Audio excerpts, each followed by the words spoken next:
Assalamualaikum guys. Bila Pak Anies presiden hari ini melihat konflik perang Israel-Palestina, apakah hanya mengecam?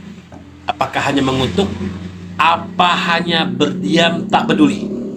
Saya yakin Anies akan tergerak, penuh inisiatif, melakukan lobby-lobby dan negosiasi internasional agar serangan Israel ke Gaza akan adanya gencatan senjata.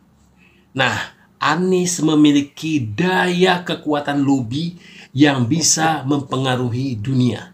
Dan saya yakin itu. Sangat yakin. Dunia akan penuh dengan kedamaian. Saya Ruli DJ. Salam akal sehat yang waras. Amin menang, kita bela Palestina, setuju? Amin menang, kita selamatkan Palestina, setuju? Amin menang, Indonesia akan sejahtera. Wow, keren sekali guys ya, luar biasa marketing politik yang coba dimainkan oleh Pak Anies dan Caimin ini dengan menjual nama Palestina guys ya. Betapa hebatnya seorang Anies Baswedan ketika dia terpilih menjadi presiden, dia mampu untuk mendamaikan situasi di sana ya. Dia mampu memaksa Israel untuk melakukan gencatan senjata terhadap Palestina. Luar biasa betapa istimewanya seorang Anies Baswedan ini guys. Negara-negara besar di Timur Tengah sana seperti Arab Saudi, Mesir, ya, Lebanon memilih untuk diam-diam saja ya, tidak terlalu berperan besar dalam konflik Israel-Palestina. Tetapi hanya dengan seorang Anies Baswedan ya, ternyata mampu untuk mendamaikan keadaan di sana nantinya.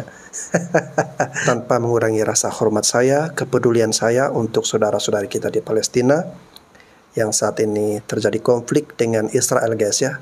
Ya, kita harapkan semoga berakhir.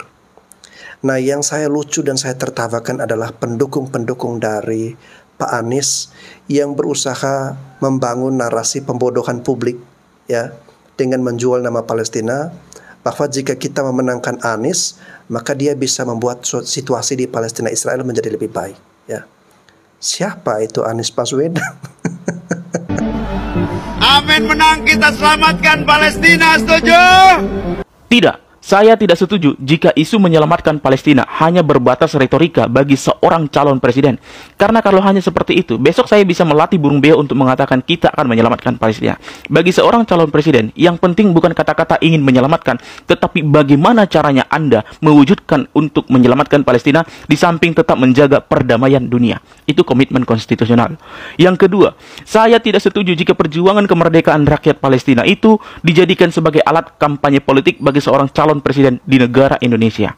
Saya juga tidak setuju jika nanti isu kemerdekaan Palestina dan isu perdamaian abadi di dunia itu dikerdilkan hanya sebatas kampanye politik bagi seorang calon presiden di negara Indonesia. Karena itu adalah komitmen konstitusional yang termaktub di dalam pembukaan Undang-Undang Dasar, bukan sebatas janji politik.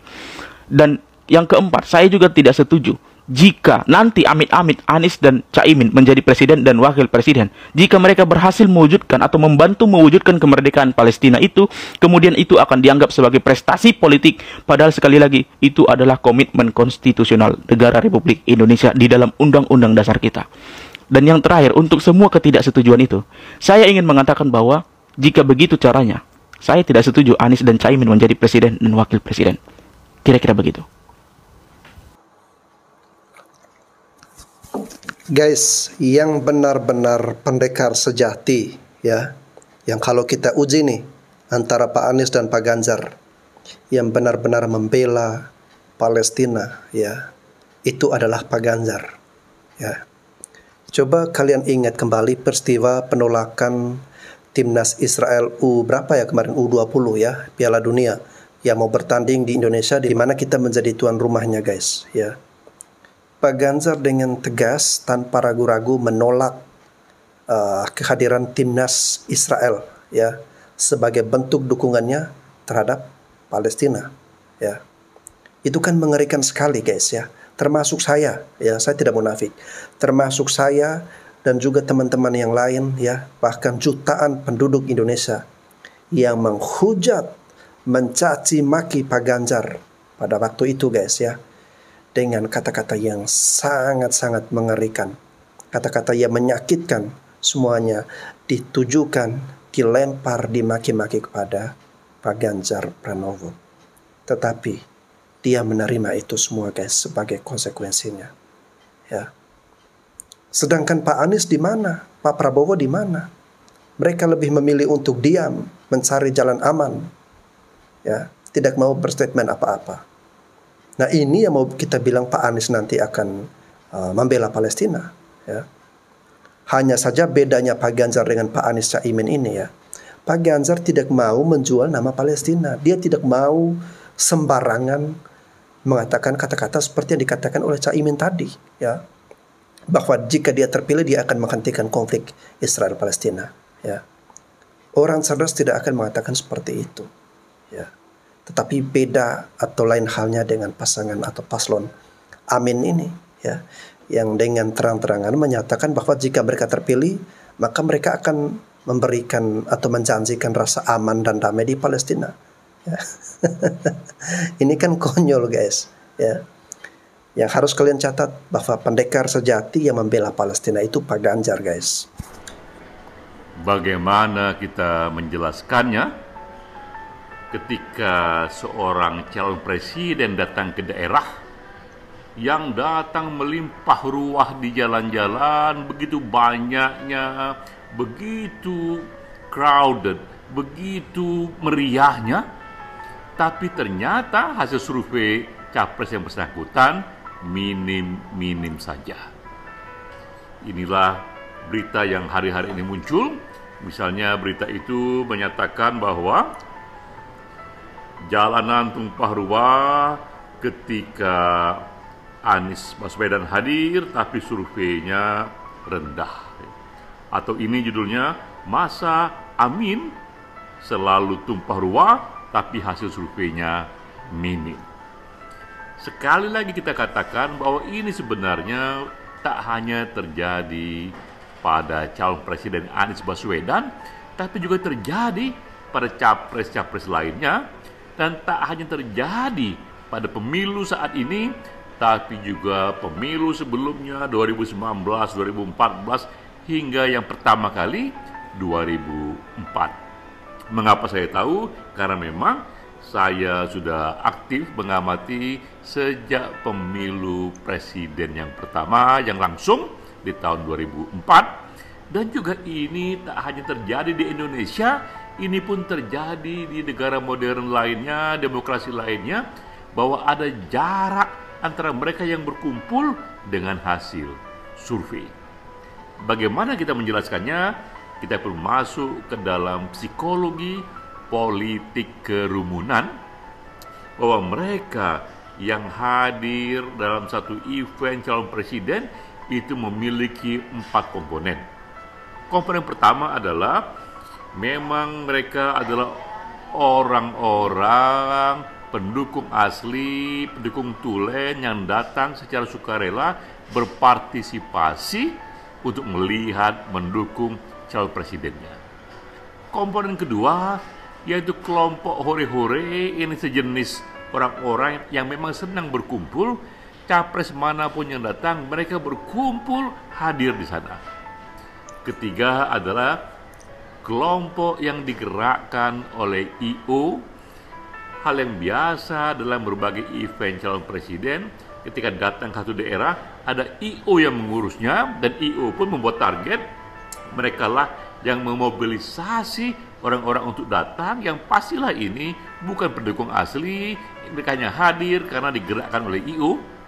Keempat, yang lebih banyak lagi, orang yang hadir karena dalam event itu sengaja dihalu-halukan, didengung-dengungkan, dibagikan door prize.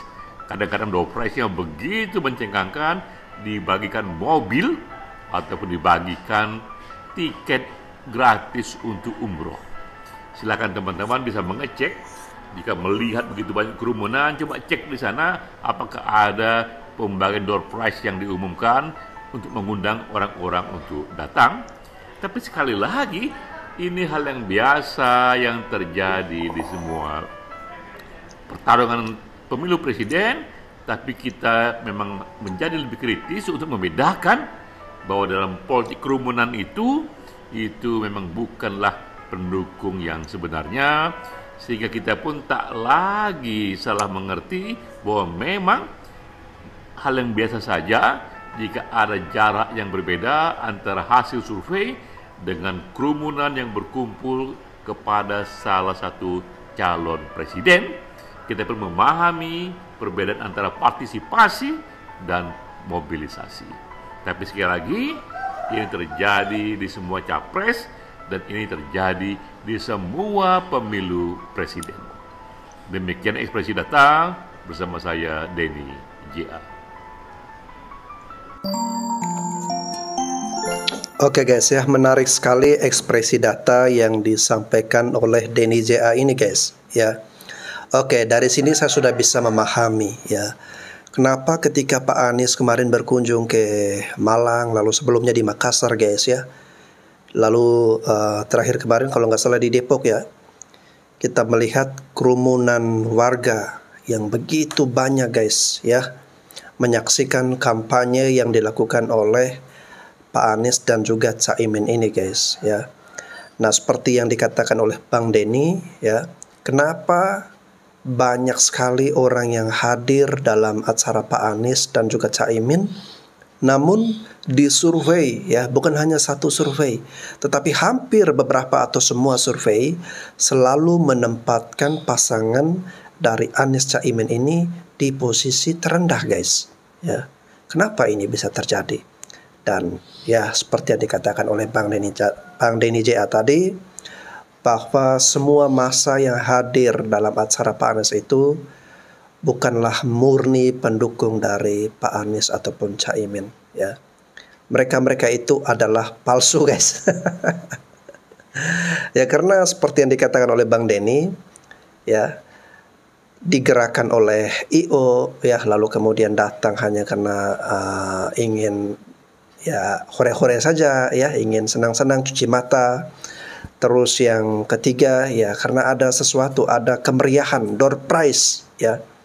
Ya, seandainya Pak Anies bikin acara dekat tempat tinggal saya sih, saya pengen ikut juga guys ya. Ya, siapa tahu saya bisa mendapatkan keuntungan ya, dapat mobil ya. Namun belum tentu saya sebagai pendukung dari Pak Anies atau Caimin ini guys. Jadi semoga teman-teman bisa memahami ya, bahwa banyaknya kerumunan ya, itu tidak menjamin bahwa mereka semua itu adalah asli dari basis pemilih Anda ya. Tetapi bisa jadi mereka itu juga palsu guys. Kebencian kalian untuk Pak Anies Baswedan tidak seberapa dibandingkan panas api kebencian yang berkobar di dada saya terhadap Pak Anies Baswedan. Saya nggak sekedar mengaku-ngaku. Anda bisa dengan mudah menemukan ratusan jejak digital saya berseliweran di sosial media. Anda bisa melihat betapa ekstrim, tajam, menukik narasi-narasi serangan politik saya terhadap Pak Anies Baswedan. Tapi itu dulu. Setiap orang punya alasan dalam membuat suatu keputusan. Begitu juga saya. Saya juga punya alasan ketika membuat keputusan mendukung Pak Anies Baswedan. Saya berpikir Indonesia membutuhkan sosok yang Bhinneka Tunggal Ika tidak hanya di mulutnya saja.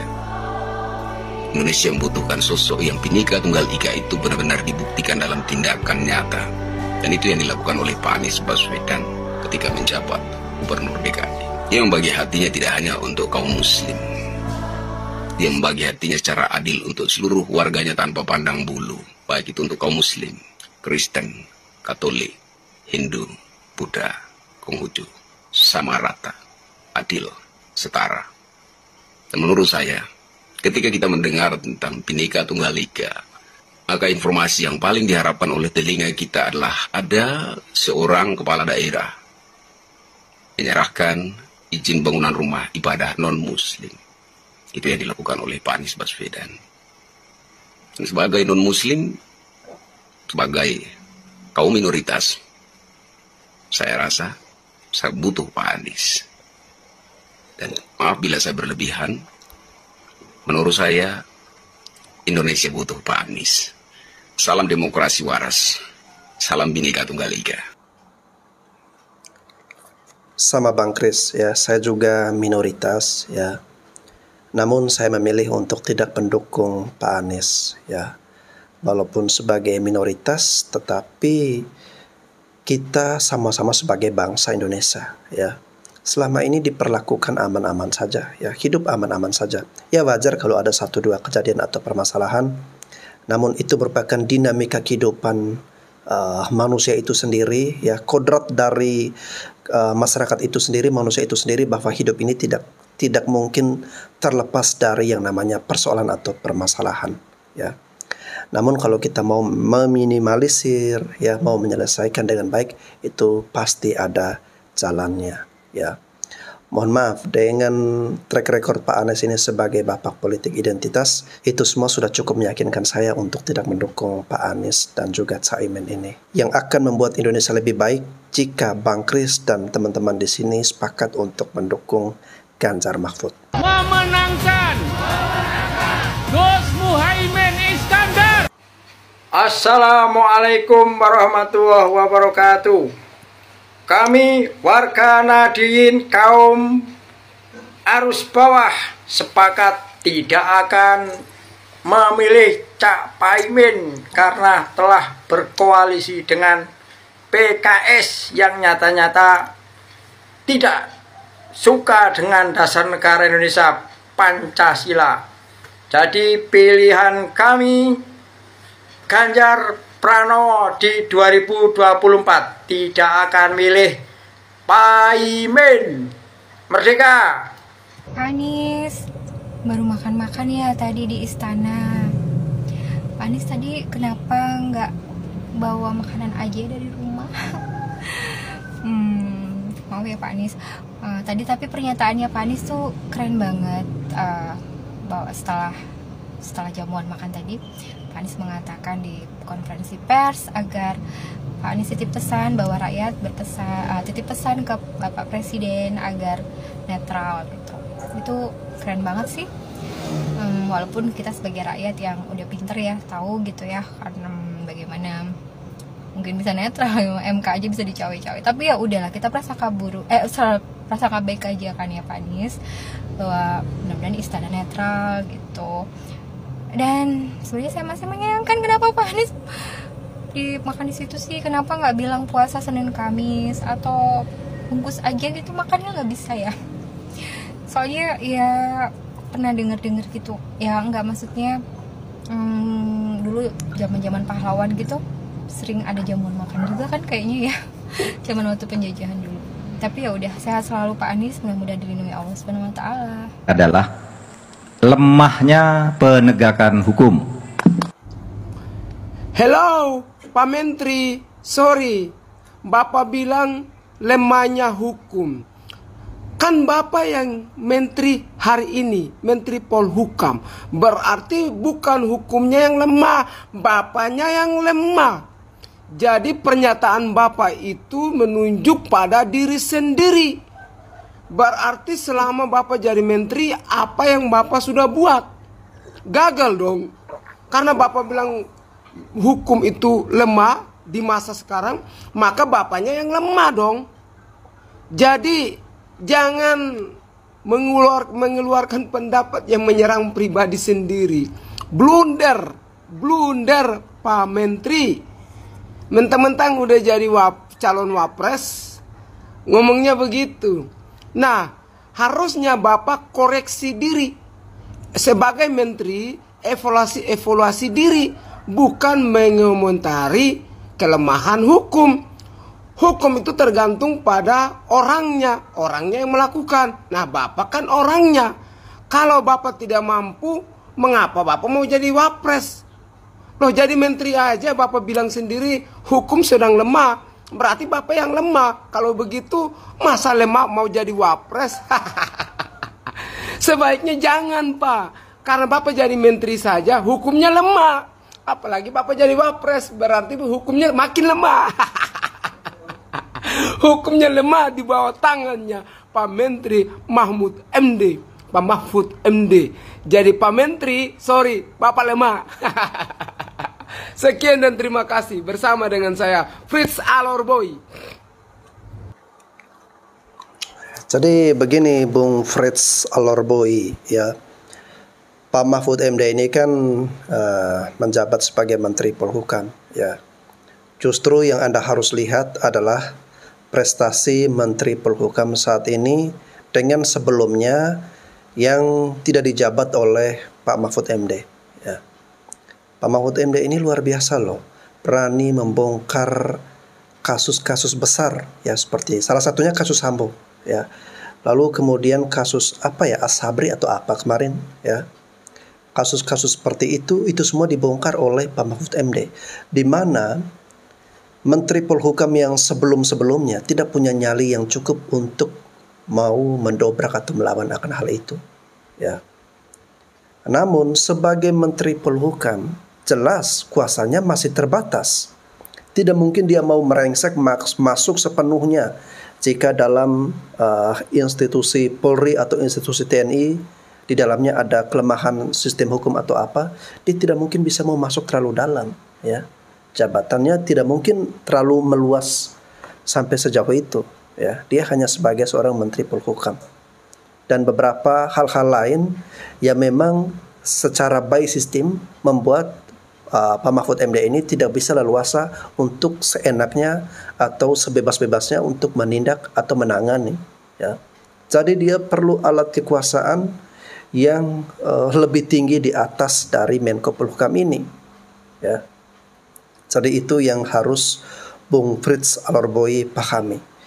Nah, sebagai wakil presiden dari Pak Ganjar Mahfud, ya, kemarin Pak Ganjar sudah mengatakan, guys, ya, bahwa dia tidak akan menjadikan Pak Mahfud ini hanya sebagai sekedar formalitas, ya, wakil yang pasif, tetapi, ya, ada ranah-ranah hukum atau ranah-ranah lain yang akan diserahkan sepenuhnya, kuasa sepenuhnya kepada Pak Mahfud MD. Artinya baik Pak Ganjar maupun Pak Mahfud MD ini akan seperti pasangan yang selaras, ya. Dan Bung Frits Alorboi dapat menyaksikan di acara Kick Andy kontroversi, ya. Di situ jelas Pak Mahfud dan Pak Ganjar menjawab pertanyaan-pertanyaan seperti yang hal ini dikatakan oleh Bung Frits, ya. Itu semua sudah dijawab oleh Pak Mahfud MD dan jawabannya sangat masuk akal serta keren, guys. Hati-hati ajakan makan gratis. Ini bisa membuat Anda sakit perut. Di sisi lain, ada juga cawapres Caimin yang baru viral belakangan ini, yang tiba-tiba berbelok dan bersatu dengan Anies Baswedan. Jualannya juga serba gratis-gratisan, BBM, wanita hamil dia biayain, dan macam-macam. Kalau dihitung-hitung semua program gratisan dari Caimin ini juga sangat tidak masuk akal. Butuh ribuan triliun. Lantas dari mana mereka akan mencari uang sebanyak itu untuk program gratisan-gratisan ini? Ini hanya akan membuat masyarakat kita selain bodoh, tetapi semakin diperbodoh oleh elit-elit seperti ini. Calon-calon pemimpin yang begini tentu kita harus hindari. Kita tidak ingin masyarakat kita dicekoki oleh gratisan, bahkan gratisan yang hanya janji-janji kosong yang tidak bisa dipenuhi. Ujung-ujungnya nanti masyarakat yang akan menjadi korban. Bayangkan ke dunia, seluruh pecinta kecil jiwa di benua mana saja ketika 2024 mencoba untuk memilih presiden, pilih Anies. Pak Anies tidak kenal apa bertemu. Ketika beliau mencalonkan gubernur, ya, Abah bikin maklumat untuk Ikhwan DKI untuk memenangkan Anies. Pak Anies tidak tahu suara pertama Pak Anies untuk gubernur ini Abah. Suara pertama Anies Baswedan untuk gubernur nomor 1 apa? Jadi sekarang berarti gubernur sudah berhenti. Katanya dicalonkan untuk manusia nomor 1. Ambah dukun sedang ngobatin pasernya. Assalamualaikum warahmatullahi wabarakatuh. Terkhusus buat Wan siapa lah, malu aku mengatakannya. Banyak kali gelarnya. Coba untuk ormas-ormas Islam pendukung dia baik FPI, HTI dan sejenisnya itu yang selalu kalau ada kesalahan lawan politiknya demo berjilid-jilid itu. Kenapa kalau model begini kalian diamkan saja? Dikasih dompet dari surga diam, dikasih gelar Imam Mahdi diam, dikasih yang kayak begini, klinik-klinik kayak begini nih, diam. Coba lawan politikmu, salah sedikit saja, padahal dia sudah minta maaf, sudah tabayun, tapi kalian masih demo. Apakah seseorang itu yang melakukan kesalahan sedikit saja kalau dia lawan politikmu akan kalian hajar habis-habisan? Sedangkan orang di kubu kalian yang bilang Al-Quran fiksi, yang bilang dikasih gelar Rasulullah, matamu seakan-akan picek, telingamu seakan-akan buta. Apakah semua yang kamu lakukan, baik demo, baik teriak-teriak di jalanan berdasarkan pesanan? Soalnya banyak di kubu kalian itu yang menyimpang, tapi kalian diam 1000 bahasa gitu loh. Ini yang saya pertanyakan gitu loh. Jangan pernah mengatasnamakan Islam, tapi kalau untuk memusuhi orang-orang lawan politikmu, sedangkan di pihak kamu sendiri itu banyak sekali yang melanggar syariat Islam, kamu biarkan saja gitu.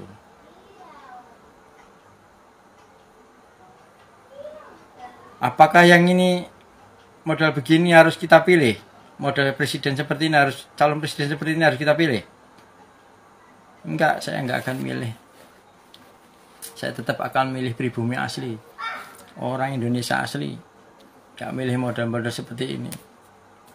Demi jabatan apapun dia lakukan. Ya, salam arah, salam NKRI agama. Assalamualaikum warahmatullahi wabarakatuh. Deka. Nggak perlu jadi jenius untuk bisa melihat pola. Gitu. Setuju sih sama opini ibu ini. Kalau nggak salah Bu Nana ini pembaca tarot ya.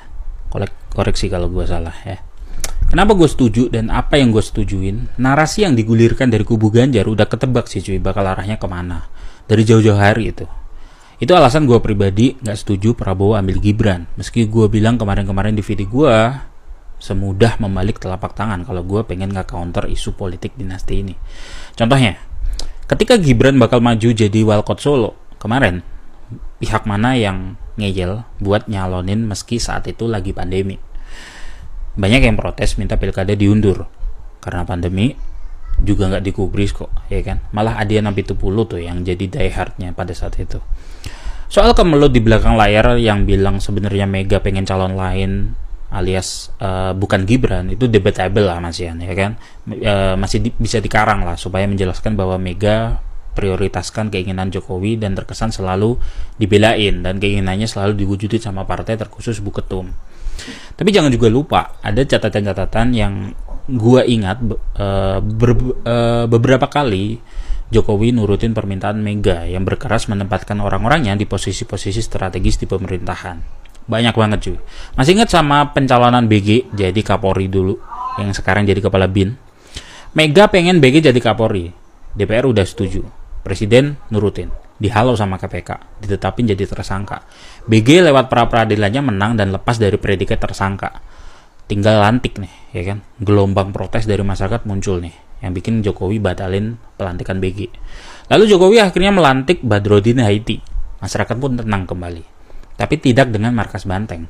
Emak banteng pada saat itu meluap-luap emosinya, melihat petugas partainya lebih takut dengan protes masyarakat daripada perintahnya. Di suatu kongres, ya, di hotel di Bali, Jokowi yang hadir dengan jaket bantengnya ketika masuk hall acara kongres partainya itu diteriakin sama ribuan kader partai banteng yang lain imbas dari membelotnya dia dari perintah Ibu Ketum cuy. Ini presiden loh cuy, dibully sama partainya sendiri, ya kan? Bayangin tuh.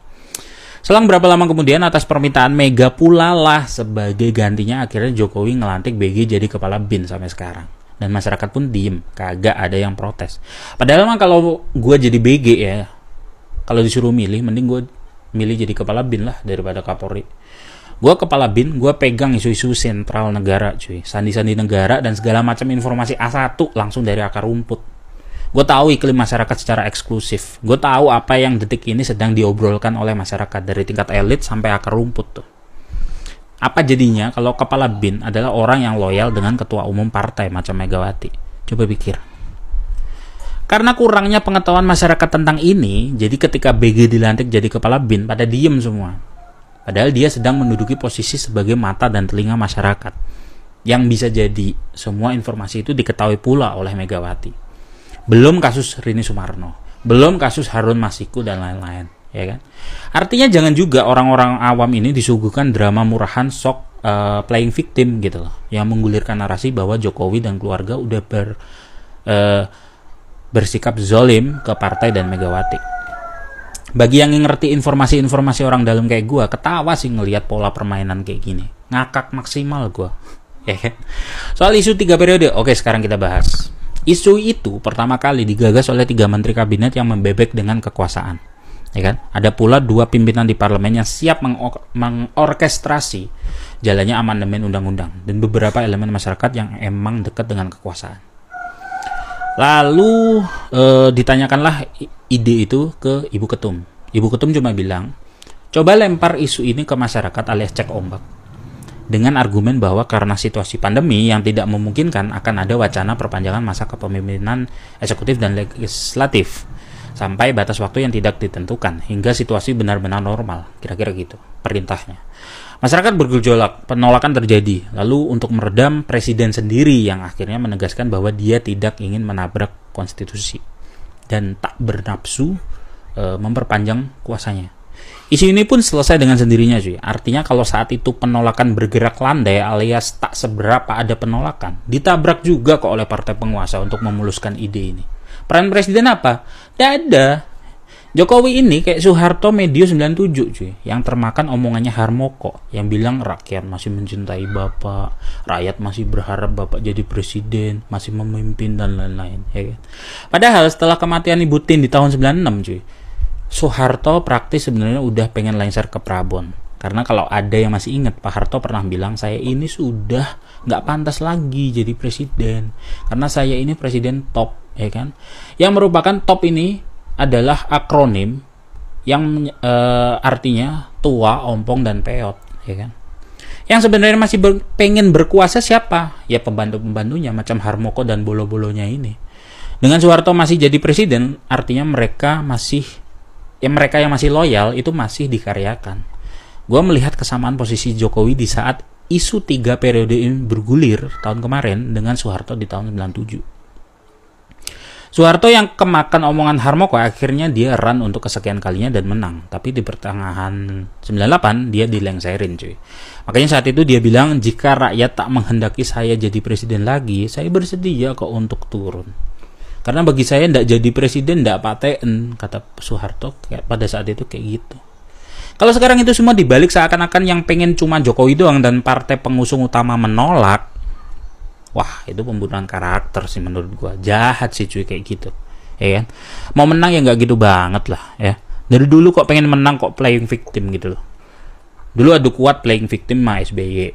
Mega playing victim, dia merasa digulirkan narasi, dia merasa seperti ditusuk dari belakang oleh bekas pembantunya yang nyalon presiden di tahun 2004. Lalu SBY playing victim, seakan dia tak dianggap di kabinet, dikuyo-kuyo oleh Megawati, tak diajak rapat-rapat strategis lagi yang membahas tentang Polhukam yang memang berada dalam tupoksinya.